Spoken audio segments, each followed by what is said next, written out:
여러분 안녕하십니까? 요즘 우리 나라가 참 염려가 됩니다. 앞으로 어떻게 될지 하나님만 아시겠지만 빨리 일들이 잘 해결되어서 안정되고 새로운 역사가 시작되었으면 좋겠습니다. 우리나라뿐이 아니고 지금 세계가 정치적으로 또 경제적으로 또 종교적으로 문화 각 방면에 걸쳐서 정말 위험천만한 길을 가고 있는 것 같습니다. 제가 예언을 자꾸 연구하면서 적용을 해야 되기 때문에 이런저런 상황들을 좀 세밀하게 살펴보면 주님이 오시지 않으면 안 될 때가 된 것 같아요. 복음의 문은 거의 막혀가고 있고 사람들은 죄악이 아주 극도에 달하여 있습니다. 우리 빨리 복음 마치고 주님 오시기를 간절히 바랍니다.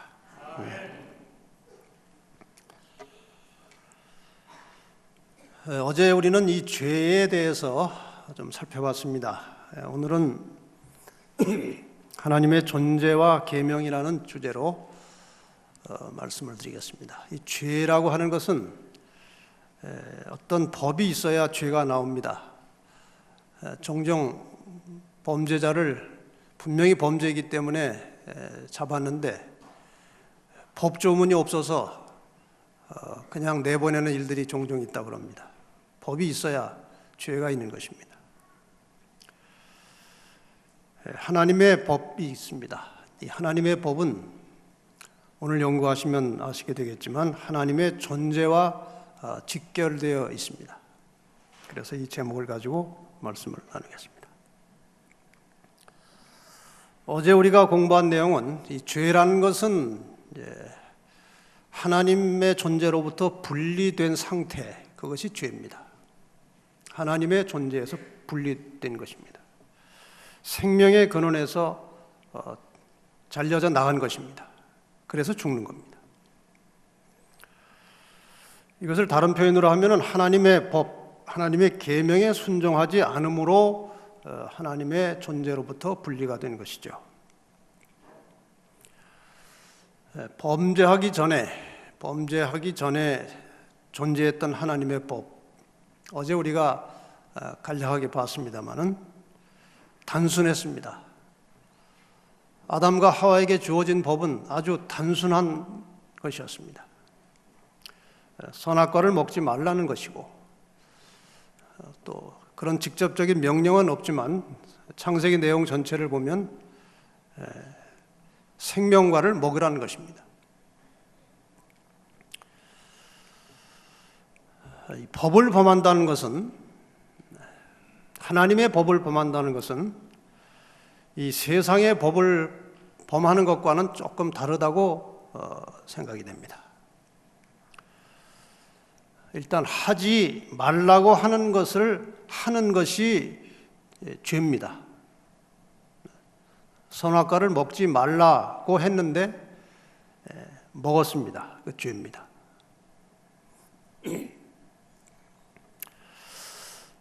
두 번째는 하라고 하는 것을 하지 않는 것도 죄입니다. 지금 생명과에 관련돼서는 제가 설명드릴 내용이 별로 없습니다만은 이제 내일 모레 공부할 내용에 보면은 하라고 한 것을 하지 않는 것이 죄입니다. 마태복음 25장에 이제 여러분이 아시는 이야기들이 세 가지가 나옵니다.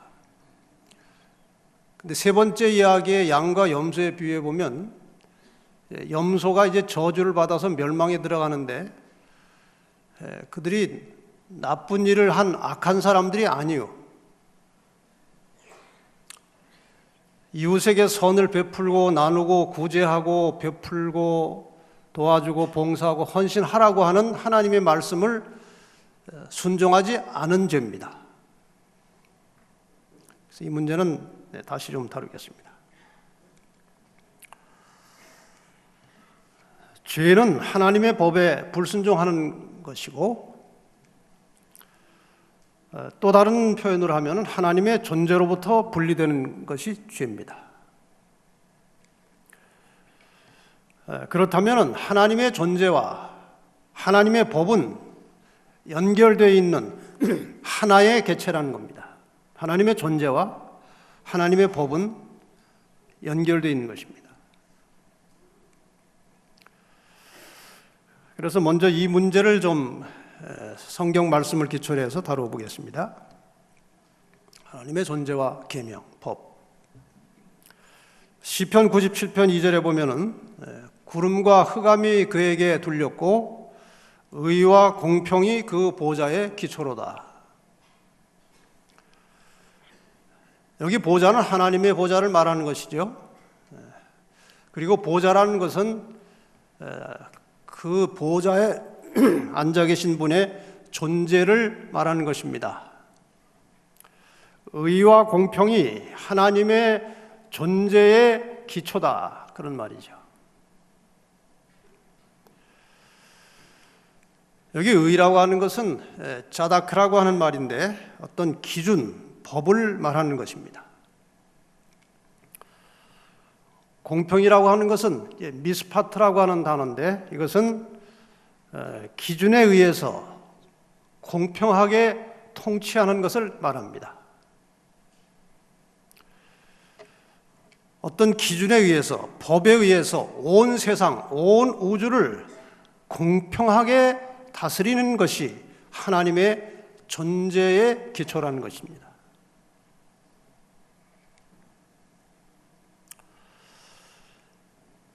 여기에 대해서 시편 97편 6절에 계속해서 보면은 의가 무엇인지, 아까 말씀드리기를 의는 어떤 기준, 법을 말하는 것이라고 설명을 드렸습니다. 그런데 다시 6절에 하늘이 그 의를 선포하니 모든 백성이 그 영광을 보았도다. 의가 선포될 때에 모든 이스라엘 백성들이 그 선포하는 분의 영광을 보았다는 것입니다.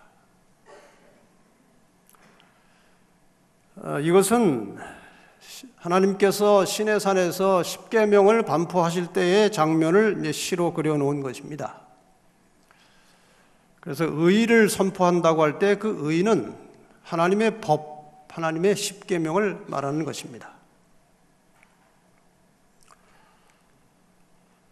모세가 하나님이 주신 십계명을 받았습니다. 이것을 어디에 보관해야 됩니까? 이 법을. 하나님의 법은 하나님의 존재와 붙어 있어야 되는 것인데 이걸 어디에 보관할 것이냐? 하나님께서 이 법을 보관할 장소를 만드셨습니다. 이것이 출애굽기 25장에 나오는 성소를 건축하라는 하나님의 명령에 따라서 이스라엘 백성들이 성소, 성막을 건축했어요. 하나님께서 말씀하셨습니다. 내가 그들 중에 거할 성소, 내가 너희 중에 같이 살 것이다. 내가 너희 가운데 존재하게 될 것이다.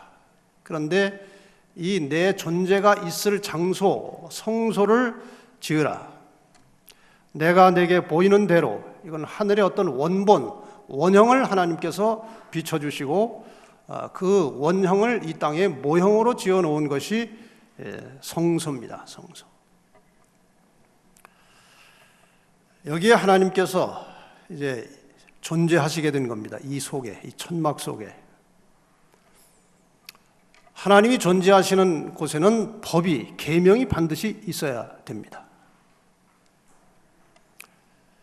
그 천막 속에 들어가면 첫째 칸은 성소고 둘째 칸은 지성소죠.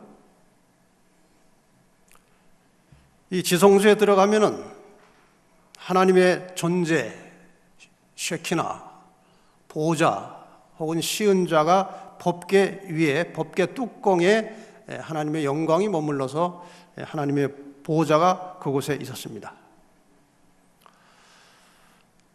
그 밑에 기초에 의가 있었습니다.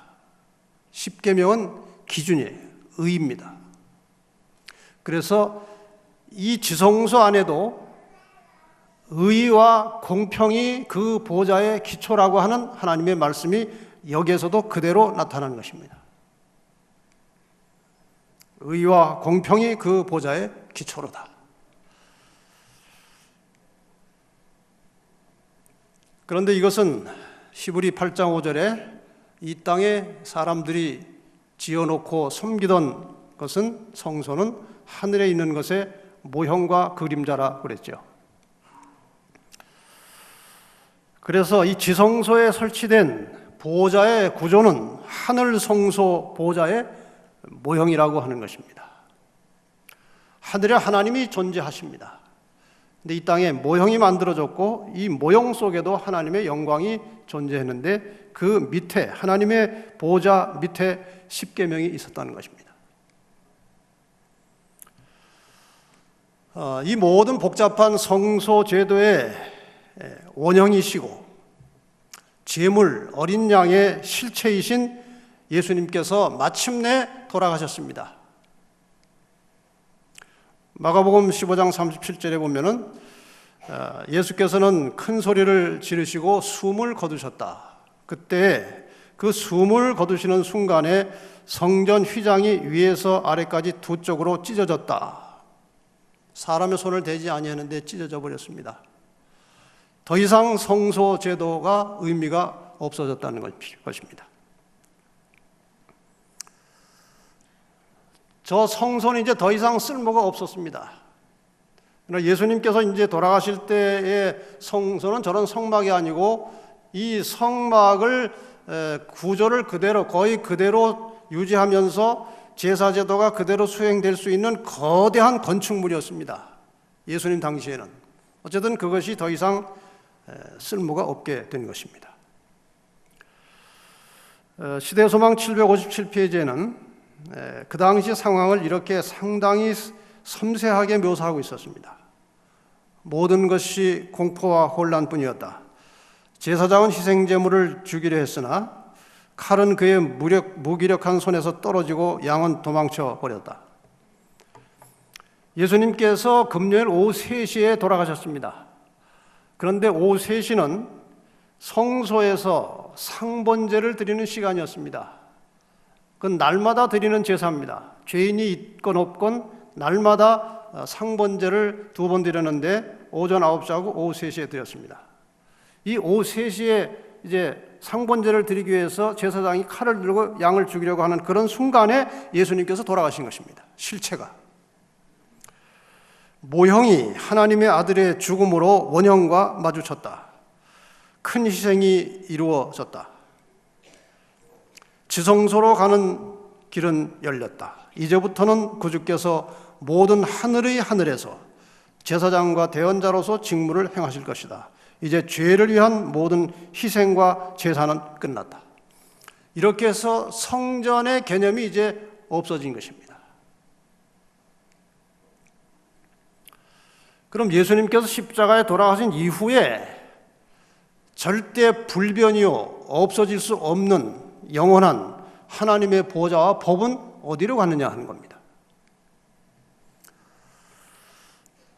성소의 모든 제도와 모든 기구가 쓸모없이 되었지만 지성소에 있던 이 하나님의 존재와 그 밑에 기초로 되어 있는 하나님의 법 계명은 없어질 수 없는 것입니다. 이것이 어디로 가느냐? 에레미야 5장 19절에 여호와여 주는 영원히 계시오며 주의 보좌는 세세 미치나이다. 이 영원히 있어야 할 주님의 보좌, 주님의 존재와 그 밑에 기초인 하나님의 계명 법은 어디로 가느냐?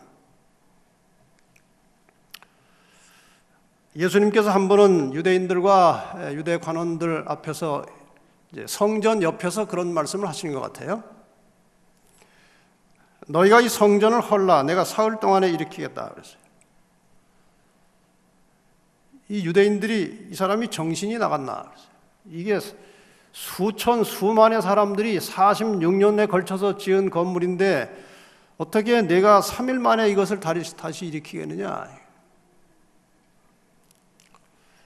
예수는 성전된 자기 육체를 가리켜 말씀하신 것이라.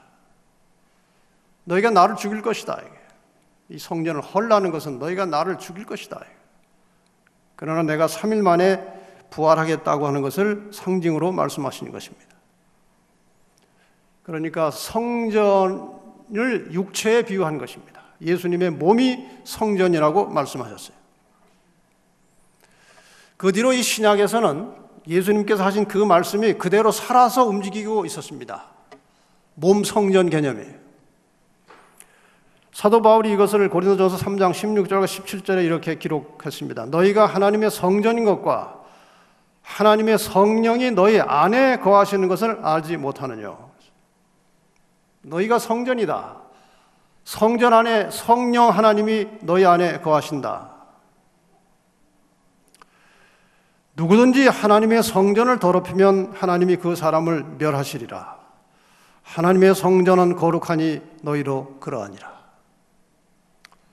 저는 이 말씀을 읽을 때마다 상당히 엄숙해져요. 성전 관리를 거룩하게 하고 있느냐 하는 거예요. 성전인데. 6장 19절, 20절에도 거의 같은 말씀이 반복해서 나옵니다. 너희 몸은 너희가 하나님께로부터 받은 바 너희 가운데 계신 성령의 성전인 줄 알지 못하느냐. 너희는 너희 것이 아니라 값으로 산 것이 되었으니 그런즉 너희 몸으로 하나님께 영광을 돌리라.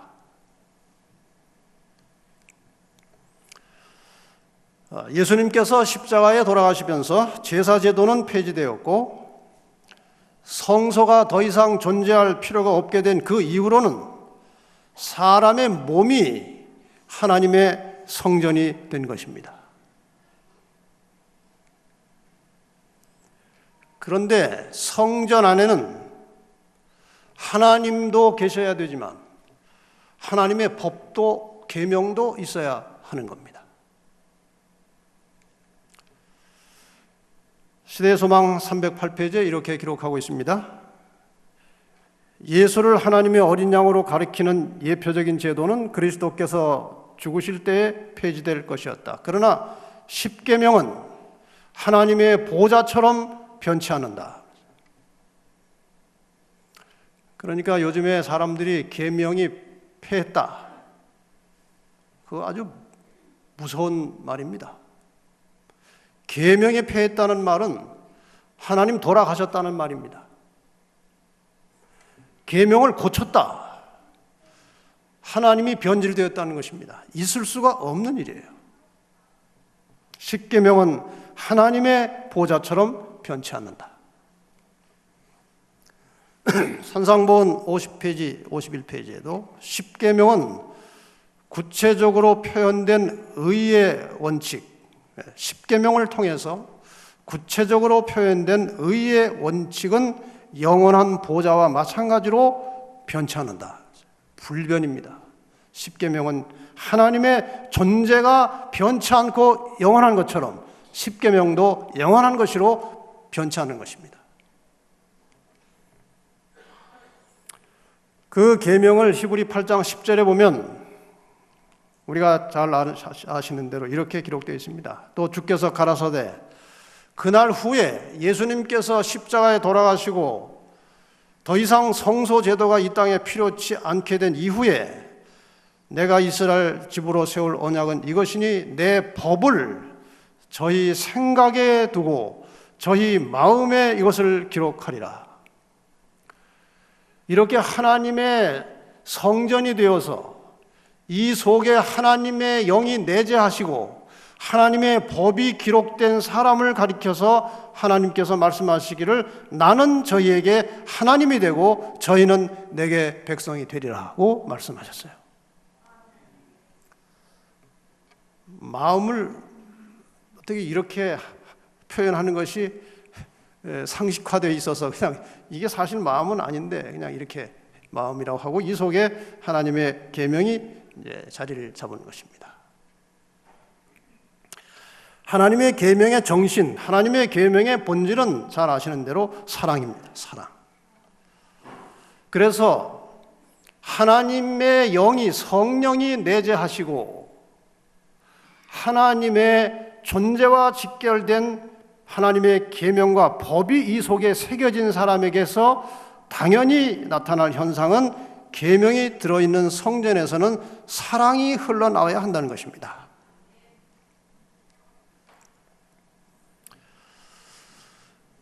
그래서 바로 이러한 이유 때문에 하나님의 법에 대해서 사탄은 끊임없이 역사를 통해서 도전해 왔죠. 사탄은 하나님의 존재에 대해서 계속 도전합니다. 근데 하나님한테 직접 대들어서 싸울 수는 없고, 하나님의 존재를 간접적으로 공격하는 방법을 사탄이 아는 것입니다. 그것은 하나님의 존재와 직결되어 있는 하나님의 계명을 공격하는 거죠. 그래서 사탄의 핵심 전략은 방금 말씀드린 대로 하나님의 존재와 직결되어 있는 하나님의 법을 폐기시키는 것입니다. 이것이 다니엘 7장 25절에 이 작은 뿔에 의해서 어떻게 될 것인지 벌써 예언이 오래전에 되어 있었습니다. 그가 이 작은 뿔 교환권을 말하는 것입니다. 장차 말로 지극히 높으신 자 하나님을 대적하며 또 지극히 높으신 자의 성도를, 하나님의 성도들을 괴롭게 할 것이며, 그가 또 때와 법을 변개코자 할 것이다. 이게 바로 사탄의 전략입니다. 하나님의 존재에 도전하는 사탄의 핵심 전략은 하나님의 법을 바꾸는 것입니다. 그래서 하나님의 법 10계명에 명시된 때 안식일을 변경하고 하나님의 법을 변개시키는 것이 사탄의 구체적이고 최종적인 전략이었습니다. 그 일이 이루어졌죠. 가톨릭에서 나온 문서에 보면은 이렇게 설명하고 있습니다. 가톨릭 교회는 안식일을 일주일 중 7째 날인 토요일에서 첫째 날인 일요일로 변경한 후 10계명의 셋째 계명을 고쳐 일요일을 주일로 지키라고 하였다. 좀 이상한 데가 있죠. 셋째 계명이 아니라 넷째 계명인데 왜 셋째 계명이라고 했느냐. 보시면 압니다. 지금 여러분께서 그 왼쪽에 보시는 이 계명이 10계명을 요약해 놓은 것이죠. 너무나 잘 아시는. 근데 요즘에 제가 조금 우려되는 것 중에 하나가 이것입니다. 옛날에 우리 재림 성도들은 성경을 참 많이 알았습니다. 성경 아주 별명이 성경 박사였으니까요, 사람들이. 근데 요즘에는 박사학위는 이제 떨어진 것 같고 너무 몰라요. 옛날에는 초등학생까지 이 10가지 줄줄 다 외웠어요. 근데 요즘에 교회 나온 교인들한테 10계명 외워보라 그러면요, 순서대로 외우는 사람이 많지가 않습니다. 이것이 지금 10계명을 요약해 놓은 것입니다. 잘 아시는 대로. 하나님의 10계명이에요. 천주교의 10계명은 하나님의 10계명과 다릅니다. 고쳤습니다. 천주교 요리문답 책에 보면은 10계명이 이렇게 되어 있어요. 첫째는 거의 비슷합니다. 말은 단어는 바꿨지만 하나이신 천주를 만유에 공경하여 모시라. 두 번째 계명은 우상을 만들지 말라는 계명은 천주교에서는 없습니다. 왜냐하면 우상을 많이 실제로 만들고 있기 때문에, 걸리기 때문에 지워버렸습니다. 세 번째 계명이 둘째로 올라왔고, 넷째 안식일 계명이 천주교 10계명에는 셋째로 올라와서 주일을 지키고 이렇게 되어 있죠. 그러니까 다 이제 하나씩 올라가다 보니까 하나가 모자라는 겁니다. 그래서 10번째 계명을 둘로 나누어 가지고 남의 아내를 원치 말고 남의 재물을 탐치 말라, 이렇게 바꿨습니다. 주일을 지키고라고 되어 있고, 하나님께서는 안식일을 기억하여 거룩히 지키라고 말씀하셨어요. 이 역사의 마지막에는 이 두 가지가, 이 안식일과 주일이라고 하는 것이 아주 첨예한 이제 싸움의 쟁점이 되는 것입니다. 하나는 하나님의 권위예요. 하나는 인간의 권위입니다. 인간의 권위 속에 들어가면 사탄의 권위예요. 사탄이 이렇게 만들어 놓은 것입니다. 하나님의 존재에 도전하는 사탄이 하나님의 존재와 직결되어 있는 이 법을 손을 대가지고 법을 고쳐버린 것입니다. 특별히 이 넷째 계명에 대해서 성화된 생애 68페이지 보면은 신약 성경은 하나님의 율법을 바꾸어 놓지 않았다. 넷째 계명 가운데 나타난 안식일의 신성성은 여호와의 보좌와 같이 견고하게 확립되어 있다. 하나님의 계명을 거친 것은 하나님의 존재의 공격입니다. 절대로 있을 수 없는 일을 지금 한 것이고, 이 역사의 마지막에는 이 문제가 아마도 첨예한 싸움의 양상이 될 것입니다. 하나님의 계명 전체와 더불어 그 계명 속에 들어있는 넷째 계명을 보존하고 유지하고 온 세상에 드러내기 위해서 하나님께서 남겨놓으신 사람들을 남은 자손이라고 말합니다. 이 넷째 계명과 이 남은 자손에 관련해서 좀 말씀을 드리겠습니다. 부조와 선지자에 보면 125페이지에 하나님께서 아브라함을 택하셨을 때 그 택하신 목적이 여러 가지가 있었습니다만 그 중에 하나가 무엇인가 하면은 후대를 위하여, 아브라함의 이후 세대를 위하여 하나님께서 전해주신 율법을 보존하고 계승하고 이것을 후대에 전하도록 하기 위해서 아브라함을 택하셨다고 말씀하셨습니다. 아브라함은 율법의 요구와 함께 예수 그리스도를 통해서 성취될 구원에 관한 명확한 지식을 또 깨닫게 되었습니다. 이삭을 제사로 드리는 과정 속에서 거의 이삭이 죽음 직전까지 갔을 때 하나님께서 그것을 멈추게 하시고 양을 준비하셔서 이삭을 대신하여 제물로 드리게 하심으로 장차 인류를 대신해서 예수께서 돌아가심으로 인간이 살아날 것을 이 아브라함은 아주 명확하게 깨닫게 되었습니다. 계명 율법뿐 아니고 이 구속에 관해서도 명확한 지식을 갖게 된 것입니다. 하나님께서는 항상 당신을 섬기는 남은 무리를 보존하셨다. 많은 수는 아니지만 역사를 통해서 면면이 이어져 내려온 아주 소수의 사람들이 하나님의 율법을 보존하는 남은 자손으로 계속해서 그 생명과 그 명맥이 유지돼 왔고, 드디어 이 역사의 마지막에 그 사명을 이어받은 사람들이 남은 자손 제7일 안식일 예수 재림교인들입니다. 그래서 계시록 14장 12절에 성도들의 인내가 여기 있나니 저희는 하나님의 계명과 예수 믿음을 지키는 자니라고 아주 명백하게 이 마지막 성도에 대하여 계명을 지키는 자라고 말씀을 하셨습니다. 네.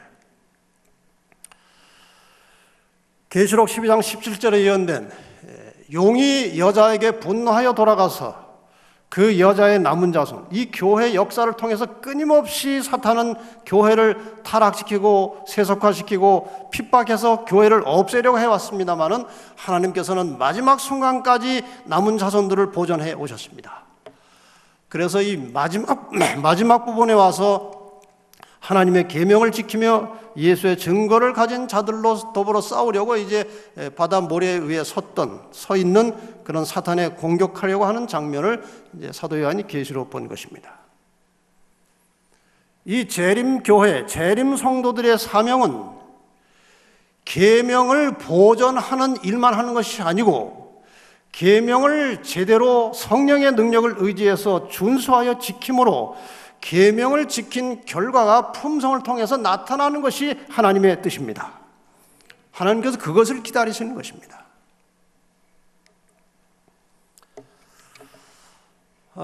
보신 분은 아시겠지만 한 3년 전부터 이제 개신교회 몇 학자들이 이제 뜻을 모아가지고 재림교회는 이제 사실상 이단이 아닌데 뭔가 잘못돼가지고 이렇게 이단시해서 너무나 많은 고통을 오랫동안 받았으니까 재평가해야 된다, 이런 움직임이 이제 몇몇 사람으로 시작돼 가지고 나중에는 15명 정도가 이제 모임이 돼서 한 3년에 걸쳐서 연구하다가 마침내 3번의 포럼을 거쳐서 마지막에 성명서까지 발표를 했습니다. 물론 이 이단이라는 문제는 누가 이단이라고 한다고 해서 이단이 되는 것도 아니고 또 이단이 아니라고 한다고 안 되는 것도 아니에요.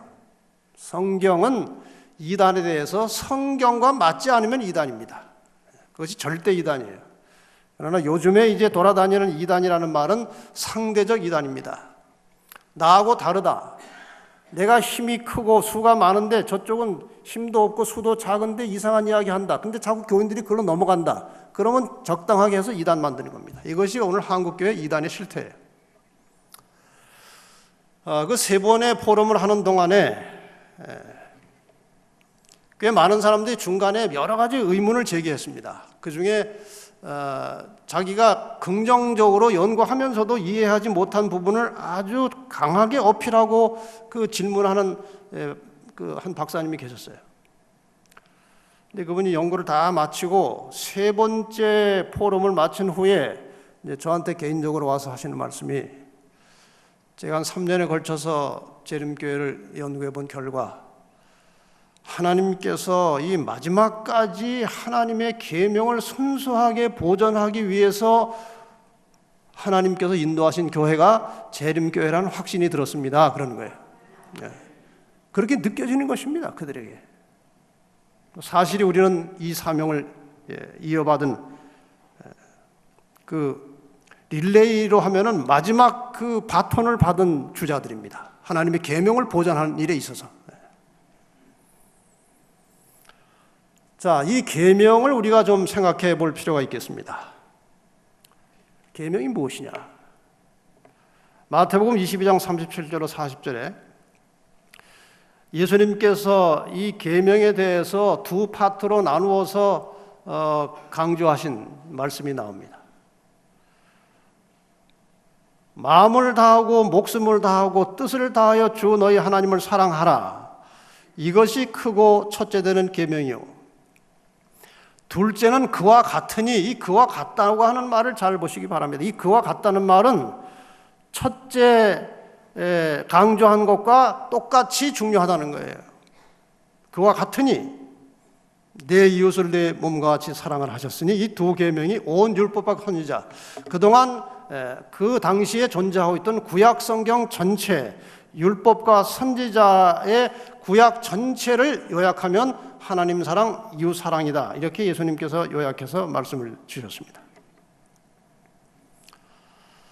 그러니까 이 사랑이라고 하는 것은 하나님 사랑과 사람 사랑으로 이렇게 계명 자체도 나누어져 있습니다. 이 하나님을 사랑한다는 적극적인 행위가 무엇인지, 사람을 사랑한다는 적극적인 행위가 무엇인지, 사람 사랑에 대해서는 그냥 부모 공경하라, 다음부터는 다 하지 말라예요. 예수님께서는 이것을 긍정적으로 풀어서 말씀하셨습니다. 그것이 이사야 58장에 나옵니다. 이 두 사랑의 핵심이 무엇이냐? 하나님 사랑의 핵심은 이사야 58장 13절과 14절에 안식일에 내 발을 금하여 내 성일에 오락을 행치 아니하고 안식일을 일컬어 즐거운 날이라 여호와의 성일을 존귀한 날이라 하여 이를 존귀 여기고 내 길로 행치 아니하며 내 오락을 굳지 아니하며 사사로운 말을 하지 아니하면 내가 여호와의 안에서 즐거움을 얻을 것이라. 안식일에 대해서 강조하셨습니다. 하나님을 사랑하느냐? 안식일을 즐겁게 존귀하게 지키라는 것입니다. 사람 사랑에 대해서는 구체적으로 이렇게 말씀하셨습니다. 나의 기뻐하는 금식은 흉악의 결박을 풀어주며 멍에의 줄을 끌어주며 압제당하는 자를 자유케 하며 모든 멍에를 꺾는 것이 아니겠느냐. 또 줄인 자에게 내 식물을 나눠주며 유리하는 빈민을 내 집에 들이며 벗은 자를 보면 입히며 또 내 권력을 피하여 스스로 숨지 아니하는 것이 아니겠느냐. 사람 사랑은 남을 위해서 자기를 희생하여 봉사하라는 것입니다.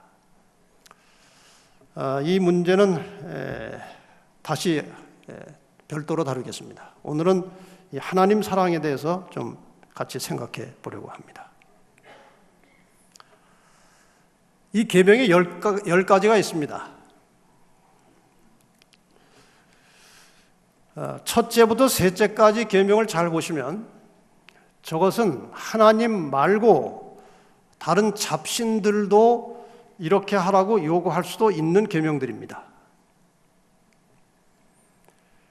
그리고 5제부터 10제까지의 6계명은 하나님이 아니라도 이 도덕적 사회에서도 요구할 수 있고 필요한 계명입니다. 어떤 신도, 어떤 국가나 어떤 사회도 요청할 수 없는 계명은 4번째 계명밖에 없습니다. 저 4번째 계명은 천지를 창조하신 하나님 외에는 아무도 4째 계명을 요청할 수 없는 계명입니다. 그래서 저 10계명이 하나님의 계명으로서의 권위를 가질 수 있는 것은 4번째 계명이 아래 위를 붙들고 있기 때문에 이 4번째 계명에 의해서 위의 셋과 아래 6개가 연결되어 붙어 있기 때문에 계명 전체가 하나님의 계명으로서의 권위를 갖는 것입니다. 그래서 4째 계명을 빼버리면 나머지는 껍데기밖에 안 되는 겁니다. 그래서 사탄이 4째 계명을 집요하게 공격해 온 것입니다. 그래서 하나님께서는 사탄이 아무리 공격을 해도 이 4째 계명을 붙들고 목숨을 걸고 지키는 그의 남은 자손들을 이 땅에 두어 오신 것입니다. 초기 문집에 보면 와이프니 계시 가운데 이러한 장면을 보았습니다.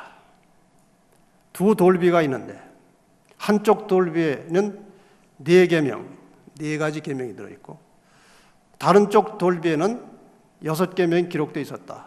또 다른 기록에 의하면 10계명이 이렇게 2장이 되어가지고 이렇게 두어서 앞에서 봐도 10계명이고 뒤에서 봐도 10계명으로 되어 있다고 그렇게 전해지고 있습니다. 이렇게 되어 있어요. 그런데 첫 번째 돌비에 있는 4개의 계명이 하나님과 관련된 계명이 다른 쪽 6계명보다 유난히 밝게 빛났다. 그리고 4계명 중에서도 안식일 계명이 가장 밝게 빛나고 있었는데 그 이유는 안식일은 하나님의 거룩한 이름을 기념하기 위하여 구별되었기 때문이었다. 그 거룩한 계명, 4번째 계명은 찬란하게 빛났으며 영광의 후광이 그 주위에 가득해 있었다. 하나님에 관해서, 하나님의 신분에 관해서 가장 구체적으로 그분의 존재와 함께 그분의 요청을 기록하고 있는 계명은 4번째 계명밖에 없습니다. 그래서 그 계명이 더욱 빛나게 찬란하게 빛나고 있었다는 겁니다. 그래서 하나님께서는 다른 어떤 계명보다도 안식일 계명을 강조하시면서 안식일을 기억하여 거룩하게 할지어다. 이것이 안식일을 거룩하게 하는 것이 나와 너희 사이에 표징이 되어 너희로 내가 여호와 너희 하나님 줄 알게 하리라. 이렇게 아주 확고하게 하나님께서는 못을 박으셨습니다. 이 안식일이 하나님의 백성과 하나님 사이의 표징이라는 것입니다. 어제 우리가 선악과에 대해서 말씀드리면서 선악과는 이제 하나님의 주권을 상징하는 것이라고 제가 예언의 인용문을 가지고 말씀을 드렸습니다. 4째 계명도 하나님의 주권과 깊은 관계를 가지고 있죠. 이런 논리로 우리가 설명을 할 수 있습니다. 첫째, 인간에게 사망을 가져온 죄는 생명의 근원이신 하나님과 분리된 상태를 말한다. 이건 이해가 가실 겁니다. 선악과를 먹은 것이 하나님의 주권을 무시한 것이고 그 결과로 하나님과 분리된 것이다. 이것도 충분히 이해를 하실 것이라고 믿습니다. 세 번째, 하나님의 주권을 인정한다는 것은 그분이 만물의 창조주이심을 인정하는 것이다. 여러분, 하나님께서 온 천지 만물의 창조주라는 사실을 믿으십니까? 조금 약하신데요? 확실히 믿으십니까? 네. 그러면 하나님의 주권을 인정하는 것입니다. 오늘날 이 시대에 창조주 하나님의 주권을 인정하고 그분을 예비하는 가장 확실한 표시가 무엇이냐? 선악과는 지금 없고, 그것은 창조의 기념일 안식일을 기억하여 거룩하게, 존귀하게, 즐겁게 지키는 것입니다. 이것이 하나님의 창조주로서의 주권을 인정하는 신앙 고백이에요. 네. 근데 여기에 관한 화이트분의 코멘트가 이렇게 기록되어 있습니다. 출애굽기 20장 8절로 11절에 나온 안식일 계명에 대한 화이트 주석입니다. 아담과 하와가 에덴에서 시험을 당한 것처럼 사람이면 누구나 다 시험을 받는다. 선악과가 에덴 동산 중앙에 위치해 있었던 것과 똑같이 안식일 계명은 십계명의 중앙에 있다. 이걸 선악과에 비유한 것입니다. 선악과가 에덴 동산 가운데 있었던 것처럼 안식일은 계명의 중앙에 있다는 거예요. 선악과 열매에 대하여 그것을 먹지 말라, 먹는 날에는 정령 죽을까 하노라는 제안을 하셨다. 안식일에 관하여 하나님께서는 그것을 더럽히지 말고 거룩하게 지키라고 말씀하셨다. 그 지식의 나무가 아담의 충성의 시금석이었던 것과 똑같이 넷째 계명은 하나님께서 그의 모든 백성의 충성을 증명하도록 하시려고 주신 시금석이다. 이 말씀을 깊이 들여다보시면 안식일을 함부로 범하는 것은 선악과를 먹는 행위와 같다는 것입니다. 선악과를 먹었을 때 하나님의 존재로부터 분리되었듯이 우리가 안식일을 함부로 대할 때에 하나님으로부터 분리될 수 있다는 것입니다. 과연 우리는 오늘 안식일을 그렇게 존귀하게, 거룩하게 생각하고 있느냐 하는 거예요.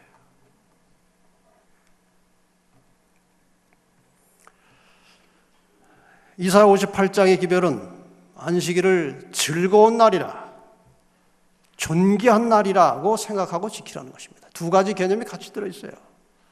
존귀할 뿐만 아니라, 거룩할 뿐만 아니라 즐거운 날로 지키라고 말씀하셔요. 즐거운 날로. 그런데 하나님께서 이스라엘 백성들에게 이 안식일과 관련해서 많은 훈계와 견책을 주셨는데, 하나님께서 이스라엘 백성들에게 견책하신 내용은 안식일을 지키느냐 안 지키느냐 여부가 아니고 안식일을 준수하는 정신과 태도에 대해서 말씀하셨어요. 그들이 다 안식일을 지켰습니다. 그런데 안식일을 지키는 정신과 태도가 하나님에 맞지 않았어요. 예를 들면 이런 것입니다. 아모스 8장 5절에 너희가 이르기를 안식일이 언제나 지나서 우리로 밀을 내게 할꼬. 이게 무슨 뜻입니까? 빨리 안식일에 해가 넘어가야 돈을 벌 텐데, 가게 문을 열 텐데 왜 이렇게 해가 기냐 이거예요. 그 다음에 안식일이 왔어요. 이렇게 안식일이 빨리 왔냐 이거예요. 여러분 안식일이 되었을 때 어떤 생각 가지십니까? 아이고 이렇게 기다리던 안식일이 이렇게 늦게 오느냐 이렇게 생각하십니까? 되게 연세가 많은 분들은 안식일을 기다려요. 그러나 젊은 사람들은 정신없이 살다 보면 안식일이 와 있는 거예요. 벌써 안식일이야. 이 벌써 안식일이야 라는 말을 자주 한다면 큰 문제가 있는 것입니다. 기다리지 않는 것입니다. 관심이 없는 거예요. 이사야 1장 12절 13절에 너희가 내 앞에 보이러 오니 내 마당만 밟을 뿐이니라. 성회와 아울러 악을 행하는 것을 내가 견디지 못하겠노라. 교회 예배 드리러 와서 악을 행하는 것을 내가 못 견디겠다고 하나님께서 말씀하셔요. 우리는 지금 이 현대 사회에서 절대 불변의 계명과 그 속에 더욱 확고하게 자리 잡고 있는 불변의 안식일을, 하나님의 존재와 직결되어 있는 이 안식일을 어떻게 지키고 있느냐 하는 것입니다. 혹시 금요일 저녁 예배 시간에 다른 일을 하고 계십니까? 우리가 안식일 시간은 이미 구별되어 있습니다. 금요일 해 넘어갈 때부터 토요일 해 넘어갈 때까지가 우리의 안식일이에요. 금요일 해가 넘어갔는데 장을 보고 계십니까? 성도들이 지금 와서 예배 드리는데 다른 데 어디 가고 계십니까? 혹시 안식일에 상거래를 너무 쉽게 하고 있지 않습니까? 제가 종종 보면은 교회에서 집사님들이 안식일날 식사 준비하다가 양념 떨어지면은 가까운 마켓에 가서 쉽게 사오시더라고요. 그래서 옛날에 제가 목회하던 교회에서 그거 하지 말라고 그랬어요. 없으면 없는 대로 하고 미리 잘 준비해서 안식일날 그 식사 준비하다가 뭐 사지 말라고. 그때 조심을 꽤 하더라고요. 근데 어느 날 보니까 어느 집사님이 뭘 사가지고 오다가 내가 서 있으니까 뒤로 딸이 감춰.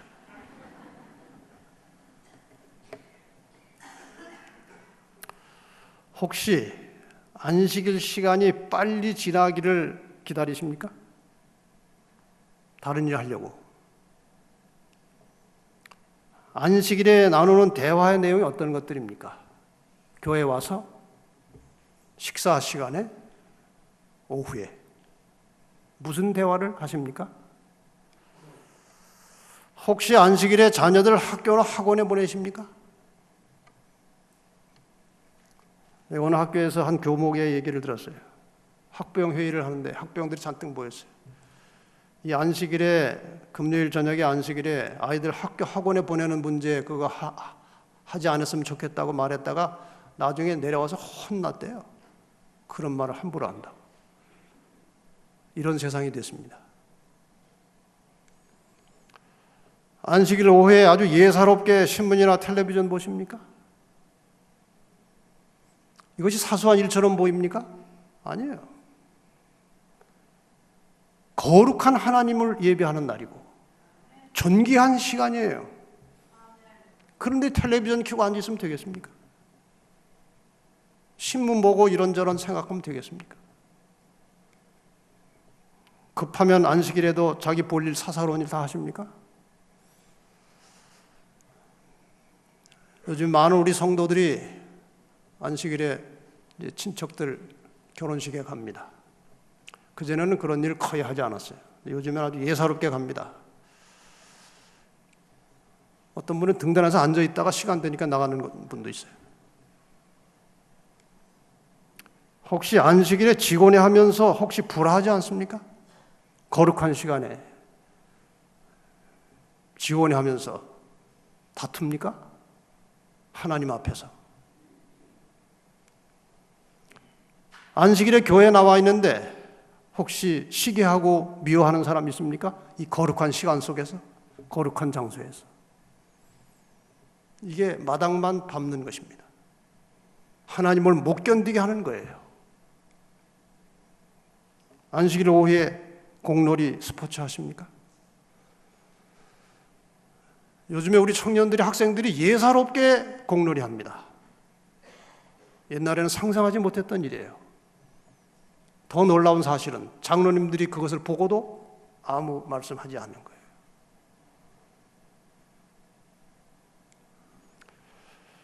안식일 점심 식사 준비가 너무 힘들어서 너무 고돼가지고 너무 피곤해서 안식일이 안 왔으면 좋겠습니까?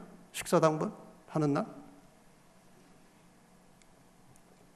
혹시 일요일에 어디 관광지를 가기 위해서 안식일 오후에 출발하지 않습니까?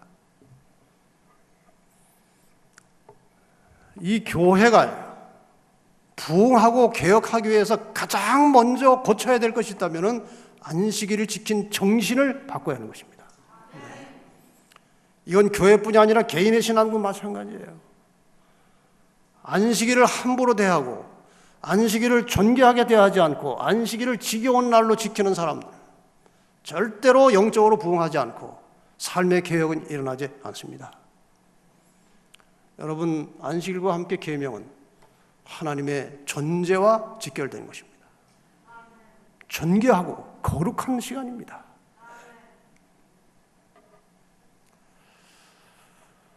한 집사님이 다른 교회 다니다가 안식일 깨닫고 개종한 후에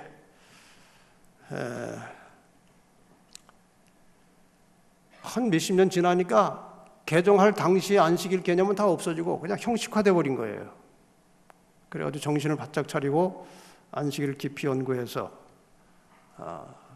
간증을 변화가 되고 간증을 한 것을 제가 좀 봤습니다. 소리가 나면 제가 보고 안 나면 이 소리가 연결 안 됩니까? 방송실에 죄송합니다. 사전 했어야 되는데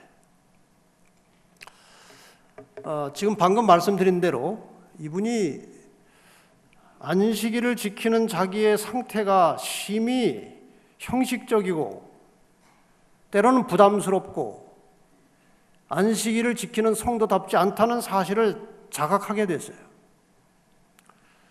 그래서 성경과 예언신을 펼쳐서 안식일에 대해서 깊이 연구를 하기 시작했어요. 그랬더니 안식일의 원래 뜻과 너무나 멀리 떨어져 있다는 사실을 발견하게 되었습니다. 그래서 하나님의 말씀에 맞추어서 예언의 신에 명시된 구체적인 안식일 준수 방법을 다 정리하고 그대로 실천하기 시작했어요. 몇 달 지나면서 놀라운 영적 변화가 일어나기 시작했습니다. 그 변화들이 이런 거예요. 안식일을 제대로 거룩하게 존귀하게 지키니까 나머지 6일 동안 생명력이 넘치더라는 것입니다. 제대로 지키니까. 그전에는 안식일이 오면은 때로는 부담이 되다는 것입니다. 할 일이 아직 덜 끝났기 때문에. 그런데 안식일을 제대로 지키니까 안식일이 기다려지고 기대가 되더라는 겁니다.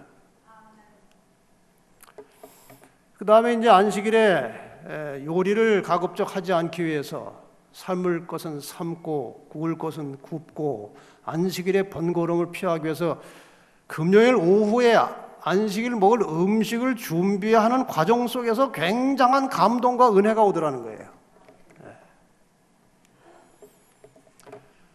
그 다음에 자기가 그런 식으로 금요일 오후만 되면 만사를 제쳐두고 집으로 돌아가서 안식일을 하나씩 준비해가는 그런 자기의 삶을 사람들이 보고 도대체 왜 그렇게 하느냐고 묻는 거예요.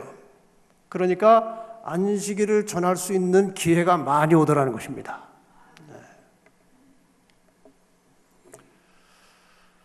그 다음에 그 예언의 신 가운데 안식일이 시작되기 전에 모든 사람들과의 불화를 청산하라고 돼 있어요. 혹시 한 주일 동안에 혹은 지난 안식일에 혹시 불편했던 사람이 있으면 그 다음 안식일이 시작되기 전에 전화를 하든지 만나든지 해서 화목 관계로 다시 만들라는 거예요. 그런데 그 일을 하자고 하니까 자존심이 상하더라는 겁니다. 그럼에도 불구하고 기도하고 먼저 사과하고 먼저 자기를 낮추면서 겸손을 배우게 되더라는 것입니다.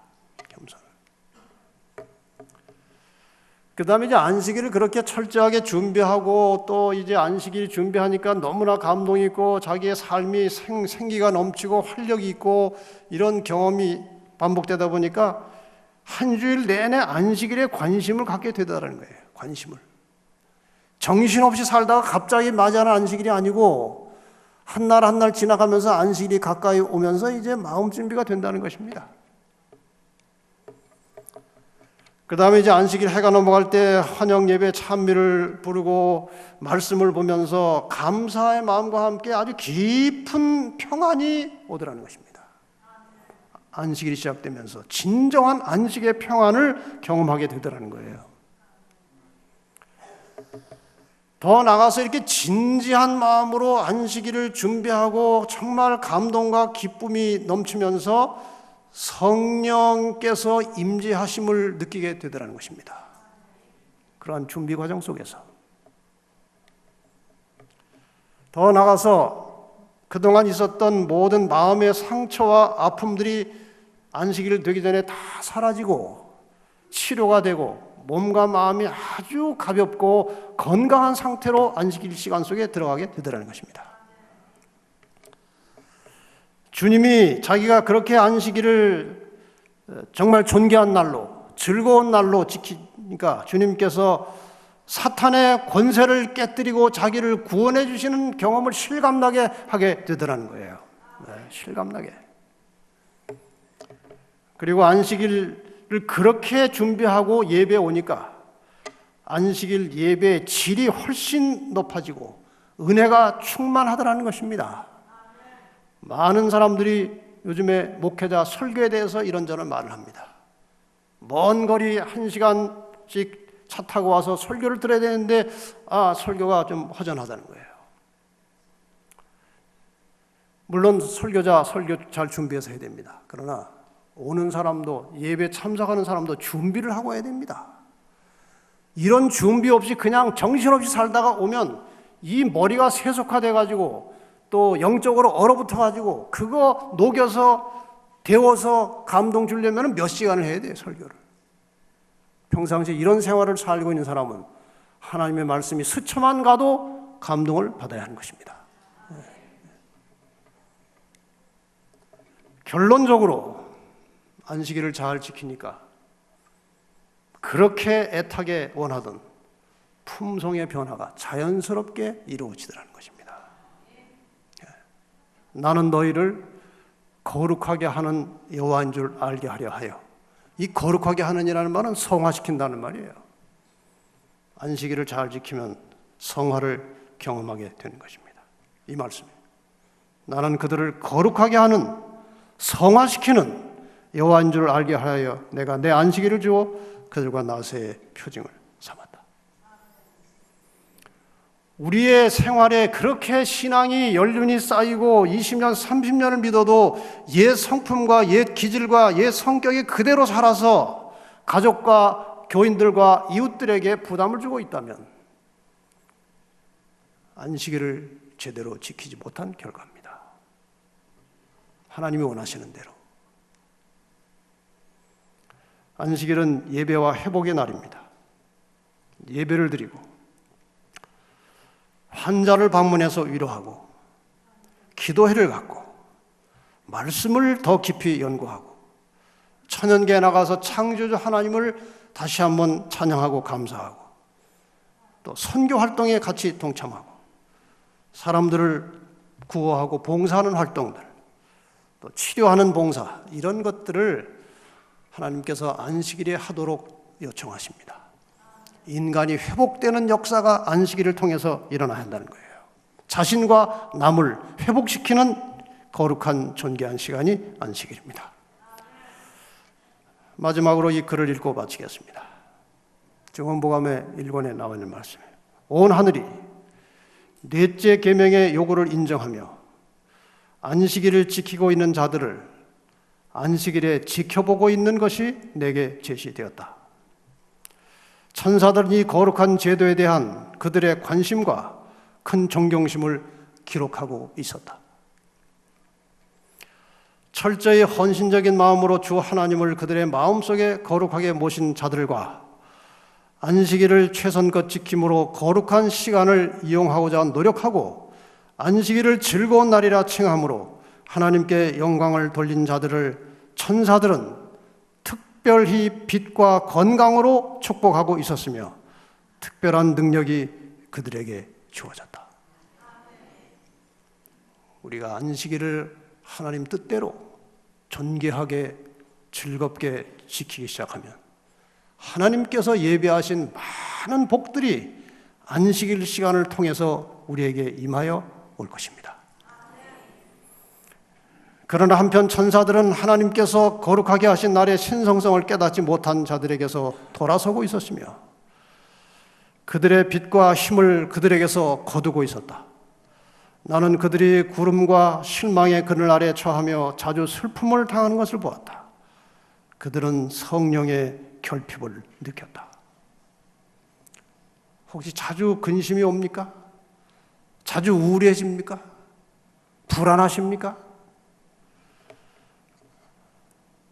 안식일을 온전히 회복할 때 하나님께서 우리에게서 그런 것들을 거두어 가실 것입니다. 우리 마음에 평강을 주실 것이고 감사와 기쁨을 주실 것입니다. 결국 안식일은 우리의 구원과 이런 면에서 연결되어 있습니다. 현재로부터 주님이 오시는 그날까지 우리는 재림을 향해서 가고 있는 재림 나그네들이에요. 이 사이에 안식일이 있습니다. 또 안식일이 있어요. 안식일을 딛고 또 딛고 마침내 우리는 영원한 안식에 들어가는 거예요. 다시 말하면 이 안식일을 맞이할 때에 재림을 맞이할 수 있는 마음 상태로 안식일을 맞이하라는 거예요. 안식일 시작되기 전에 마음속에 숨은 죄들, 인간관계 다 청산하고 그 시간에 주님이 오셔도 들림을 받을 수 있도록 준비된 상태로 안식일에 들어가라는 거예요. 구원을 확인하는 것입니다. 구원을 경험하는 것입니다. 이런 것이 반복될 때 성화가 일어난다는 거예요. 결국 안식일은 현재와 영원한 안식, 구원을 연결하는 징검다리 같은 것입니다. 하나님의 법은 하나님의 존재와 직결되어 있습니다. 그 법 속에 특별히 안식일은 하나님의 존재와 더욱 밀접하게 관련을 갖고 있는 것입니다. 절대로 폐하거나 변경할 수 없는 날입니다. 여러분, 이 안식일을 즐겁게 존귀하게 지킴으로 이 날의 축복을 받으시기를 바랍니다. 성도 여러분, 안식일의 주인이신 우리 주님께서는 안식일을 통하여 우리와 친밀한 관계를 맺고 우리와 동행하며 하늘까지 인도하기를 원하십니다. 그런데 우리는 안식일을 너무 소홀히 취급하고 안식일에 교회 와서 마당만 밟고 돌아가는 일을 자주 합니다. 그래서 그런지 교회를 오래 다녀도 품성에 변화가 없습니다. 주님을 닮고 싶은 마음은 간절한데 늘 죄인의 모습으로 삽니다. 안식일을 무심하게 형식적으로 지켜온 지나간 세월을 회개하고 안식일을 즐거운 날로, 존귀한 날로 지키는 일을 시작해 보십시다. 안식일을 통해서 구원을 확인하고 하나님을 만나는 경험을 하십시다. 나와 나의 가족이 안식일을 사랑하며 안식일을 준비하고 맞이해서 안식일을 통해서 하나님이 예비하신 축복을 받으시기를 바랍니다. 이제 여러분께서는 들어올 때 받으신 이 쪽지를 가지고 가셔서 가정에 돌아가셔서 함께 이 내용을 보시면서 기도 제목을 찾으셔서 가족끼리 하시든지 개인으로 하시든지 충분히 기도하시면서 기도주의를 보내시기를 바랍니다. 기도하고 마치겠습니다.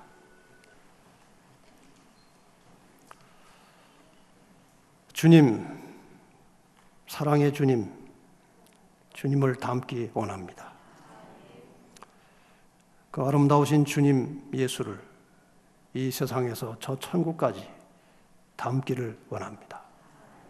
하나님 아버지, 오늘 다시 그동안 알고 있던 기별이지만 다시 한번 깨우침을 주셔서 감사합니다.